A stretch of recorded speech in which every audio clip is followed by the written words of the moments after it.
রমজান মাসে বেশি থেকে বেশি মানুষকে ইফতারি করানোর চেষ্টা করবেন। এই যে যুব সমাজ যারা আছেন, ইফতারের প্রজেক্ট রেডি করবেন। প্রত্যেকটা দুস্থ, অসহায়, এতিম, মিসকিন, বিধবা এই পরিবারগুলোতে 1 মাসের বাজার করে দিবেন। পারা যাবে ইনশাআল্লাহ? দেরি করে ইফতার করা নিষিদ্ধ।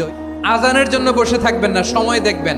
স্থানীয় সময় যখন সূর্যাস্ত হওয়া মাত্রই বিসমিল্লাহ, খেজুর খেয়ে ফেলবো, পারবেন তো? নাকি দেরি করবেন? ইহুদিরা দেরি করে ইফতার করে। লা ইয়াজালুন নাসু আলা খাইরিন মা আজ্জালুল ফিতরা। বিশ্বনবী বলেছেন, এই উম্মত যতদিন আগে আগে ইফতার করবে, এই উম্মতের কপাল থেকে কল্যাণ কেউ ছিনিয়ে নিতে পারবে না। চিল্লায় বলেন ঠিক কিনা? 7 নম্বর আমল হলো ইফতারটা তাড়াতাড়ি করা, ইফতার বিলম্বে না করা। আমরা অনেকে আছি ইফতার অনেক বেশি দেরি করি।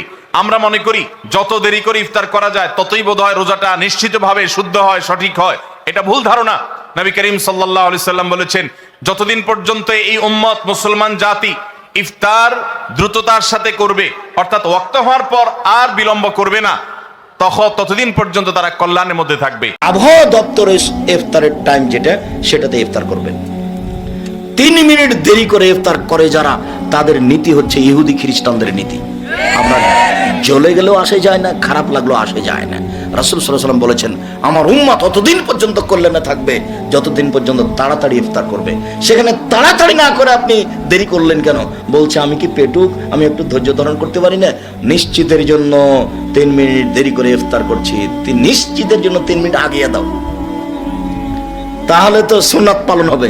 আমি যেটা ভালোবাসি তার নাম ইবাদত নয়।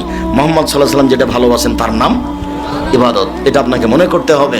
আবহাওয়া দপ্তরের যে সময়সীমা দেওয়া আছে, তার চেয়ে 1/2 মিনিট 1 মিনিট আগে ইফতার করবেন। আর যেগুলো পেপার পত্রিকাতে দেওয়া আছে যে সন্ধ্যা থেকে বাঁচার জন্য 3 মিনিট লেট, এটা কখনো নয়। রাসূল সাল্লাল্লাহু আলাইহি ওয়াসাল্লামের সাথে সরাসরি উল্টার নীতি এটা। আর সাহারি করবেন, সাহারিতে বরকত আছে। রাসূল সাল্লাল্লাহু আলাইহি ওয়াসাল্লাম বলেছেন, তাসাহারু ফাইনু ফি আল্লাহ বারাকা। সাহারি খাও, তাতে বরকত আছে, তবে কম খাবেন। আর বিসমিল্লাহ বলে ইফতার করবেন। তারপরে বলবেন, যাহাবাত জামাউ আবতালাতুল উরুক ওয়া সাবাতাল আজর ইনশাআল্লাহ। আল্লাহুম্মা লাকা সুমতু ওয়া আলা রিজকা কাফতার। তো এই দোয়া চলবে না,